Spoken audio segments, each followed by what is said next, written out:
It's a good bounce back win for us today. I thought we started the game with the right tone on the defensive end, and so that was What everyone was afraid of has finally happened. Something most people never believed would actually come true. After months of silence, confusing comments, and one of the most controversial Olympic decisions ever, the connection between Caitlin Clark and Team USA isn't just damaged anymore. It's completely gone. While fans were still hoping things could be fixed before the next international cycle, reports say coach Cheryl Reeves has instead stood firm on her position. That decision triggered a stunning moment insiders now call the breaking point. And if the 2024 roster drama felt messy, what happened behind closed doors this time is far more serious. It's reshaping the future of women's basketball. What we're seeing now is the complete breakdown between the sport's biggest star and the very system meant to represent her.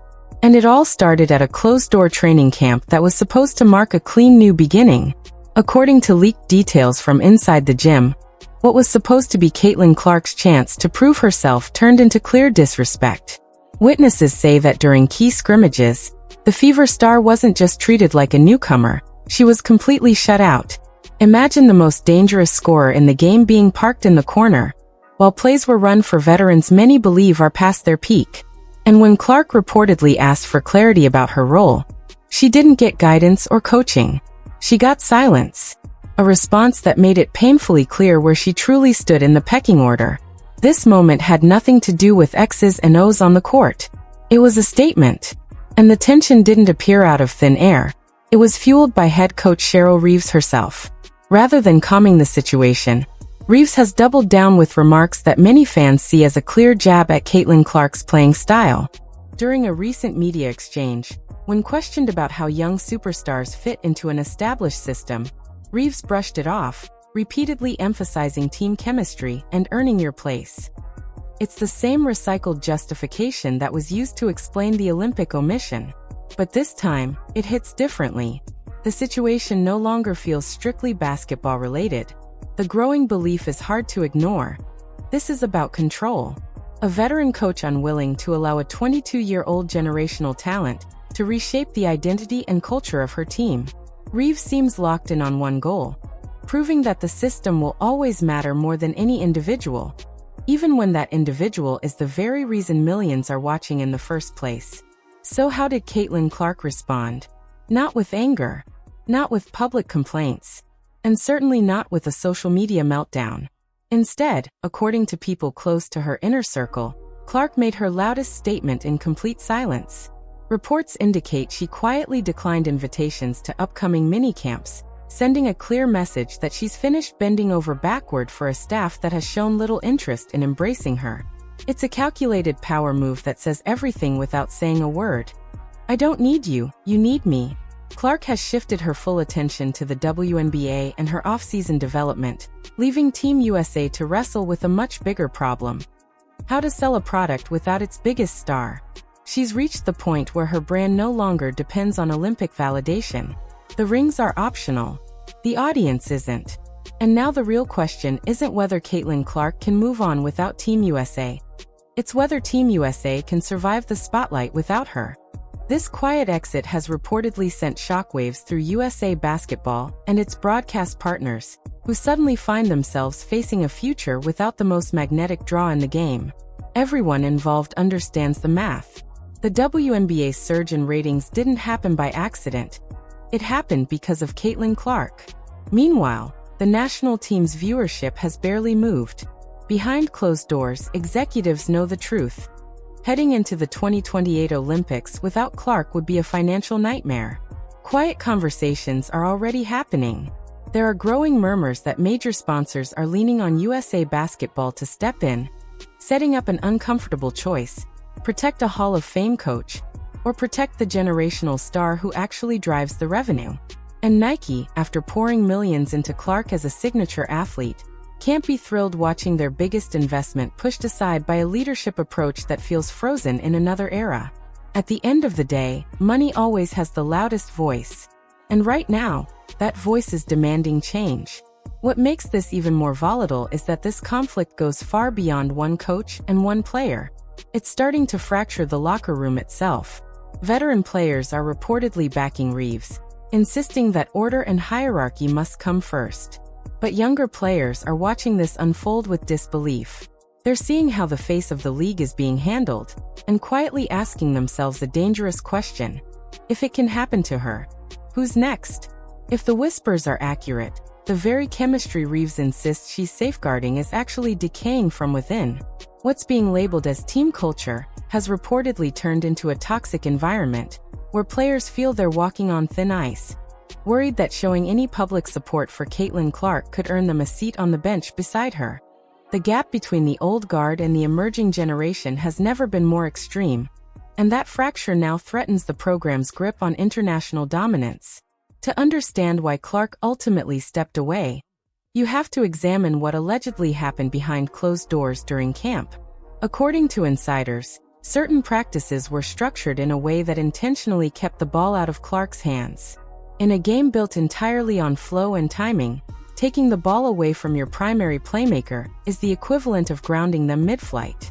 Reports claim that when Clark cut to space or called for a screen, she was routinely ignored or waved off, not by accident, but by teammates carrying out clear instructions from the sideline. It wasn't subtle, and it certainly wasn't basketball as usual.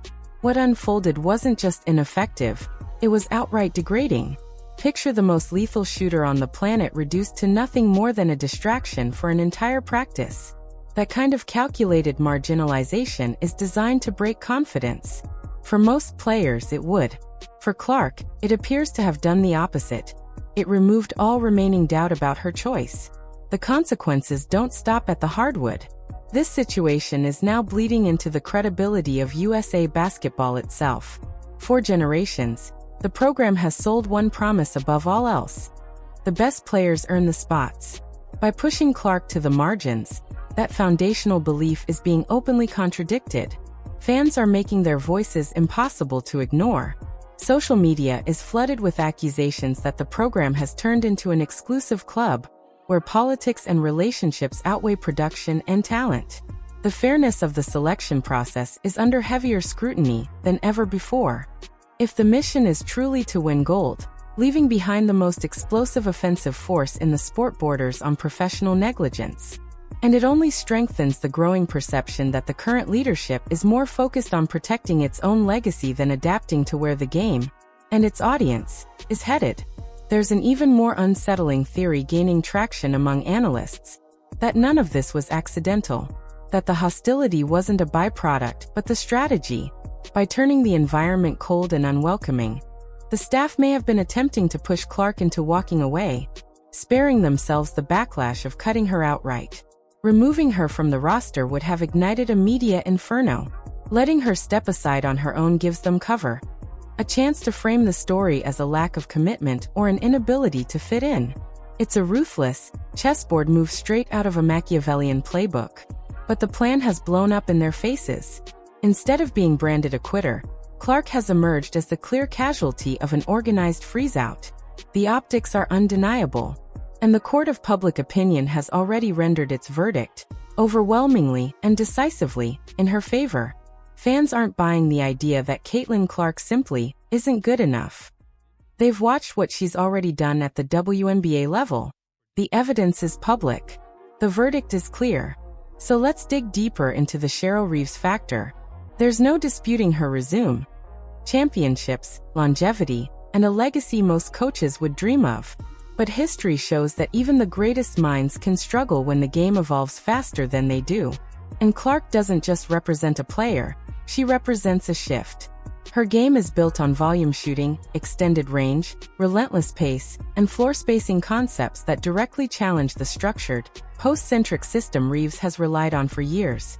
This isn't personal. It's philosophical. Reeves sees the turnovers and defensive gaps and views them as liabilities. The rest of the basketball world sees something entirely different. Gravity that bends defenses, vision that unlocks teammates, and an offensive force that changes how the game is played. By refusing to reshape her system around a generational talent, Reeves is effectively arguing that the system itself matters more than the talent within it. And in professional sports, That level of inflexibility rarely ends well. What's just as striking is the silence from the rest of the Team USA roster. It's loud. In another era, voices like Diana Taurasi or Sue Bird might have stepped in to close the divide. But right now, the absence of leadership is impossible to ignore. And the void is growing by the day. The veterans currently on the roster are trapped in an impossible position. Speak out and risk losing their own minutes, or stay quiet and watch the ship slowly take on water. That silence has almost certainly deepened Clark's sense of isolation. It's one thing to go head-to-head with a coach. It's something else entirely to feel like your teammates are quietly going along with it. The so-called sisterhood of the WNBA, it seems, doesn't always survive the walk through the doors of the Team USA training facility.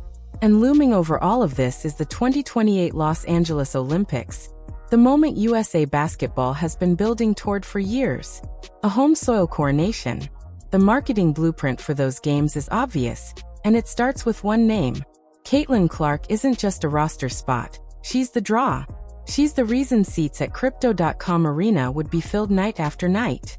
Take her off that team, and the electricity disappears. The buzz collapses. And NBC, the network that spent billions securing broadcast rights, has to be watching this unfold with pure anxiety. They didn't pay for a technically sound roster. They paid for stars. A Team USA without Caitlin Clark would be the modern equivalent of the 1992 Dream Team without Michael Jordan. Still elite, still talented, but stripped of its magic.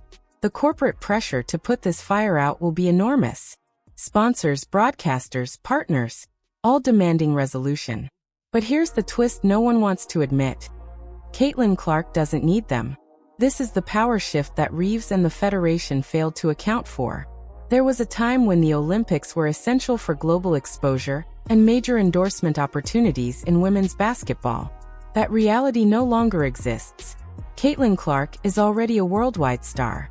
She fills arenas, dominates headlines, and has built a brand that stands on its own. An Olympic appearance would help, but it's no longer required. Team USA needs Clark to stay relevant in the mainstream spotlight. Clark doesn't need Team USA to validate her status. This benching situation also reveals a deeper coaching problem. A national team coach is supposed to take elite pieces and make them work together, not punish the ones that don't fit a preferred system. History shows the best coaches adapt to their talent. Coach K did it with LeBron, Kobe, and Durant. Reeves' refusal to adjust for Clark is increasingly being seen as rigidity, not leadership, and a fear that allowing a generational player to thrive on her own terms would weaken the coach's authority. This has turned into an ego battle where the real casualty is the sport itself, and it's happening at a time when players have more leverage than ever. With new leagues and off-season opportunities offering serious money and even equity, the appeal of risking your body for Team USA, essentially for free, is fading fast.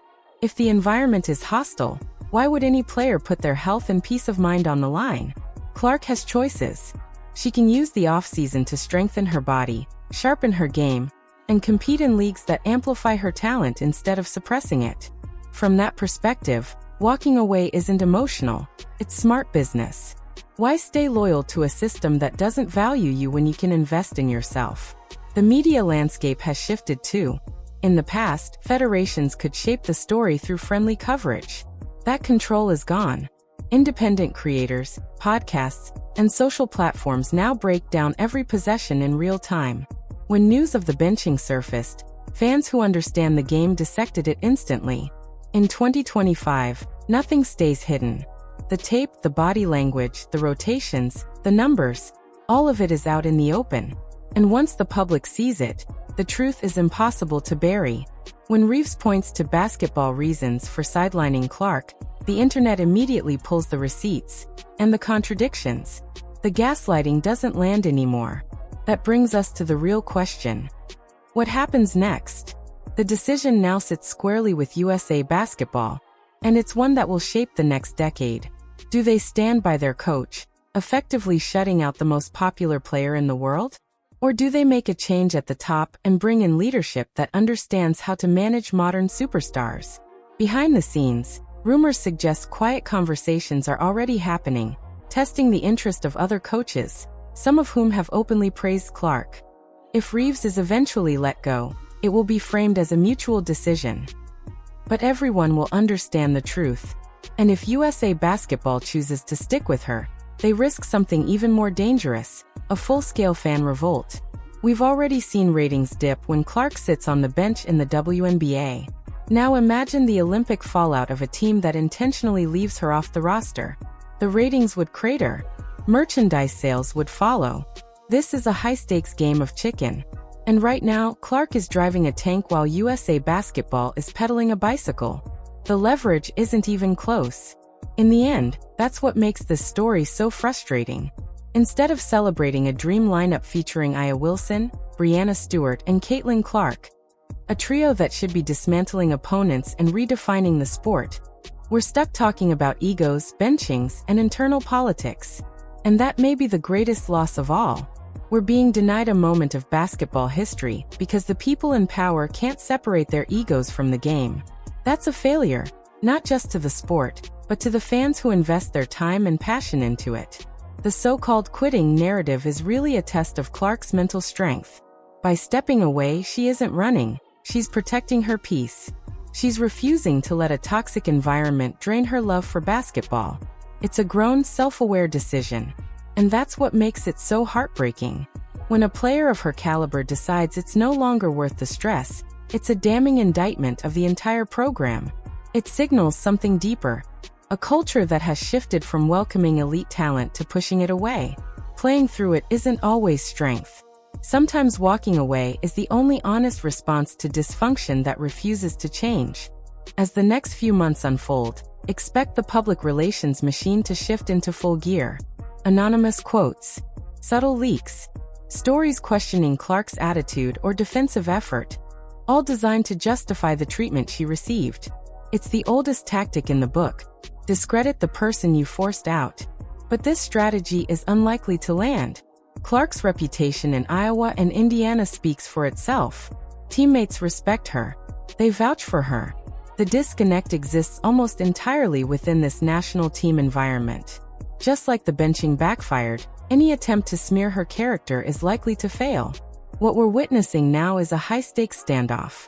Cheryl Reeves has made it clear she won't bend to the Caitlin Clark phenomenon. And Caitlin Clark has made her own stance just as clear. She's done asking for a seat at a table where she was never truly welcome. The confirmation that Caitlin Clark has stepped away is a devastating blow for the national team. But it may also be the only shock powerful enough to force real change at the top. The question now is unavoidable. Is Team USA arrogant enough to believe it can win gold and keep the fans without the most popular player in the world? Or did they just sign their own long-term downfall? For the first time ever, the clock is ticking, and Team USA is losing in the court of public opinion. This was the announcement everyone feared, but few truly believed would happen. After months of silence, vague comments, and one of the most controversial Olympic snubs in modern sports, the relationship between Caitlin Clark and Team USA hasn't just cracked, it's been completely destroyed. We are now watching the full collapse of the bond between the face of the sport and the institution meant to represent it. The latest flashpoint came during a closed-door training camp that was supposed to mark a fresh beginning. According to leaked accounts from inside the gym, what should have been Clark's chance to reset the narrative turned into yet another moment of clear disrespect. This isn't just a disagreement anymore. It's a fracture with consequences that will echo for years. So now the question turns to you. Did Team USA make the biggest mistake in its history, or is Caitlin Clark right to walk away? Drop your thoughts in the comments, hit like if you think the game deserves better, and subscribe for more real conversations about the future of women's basketball.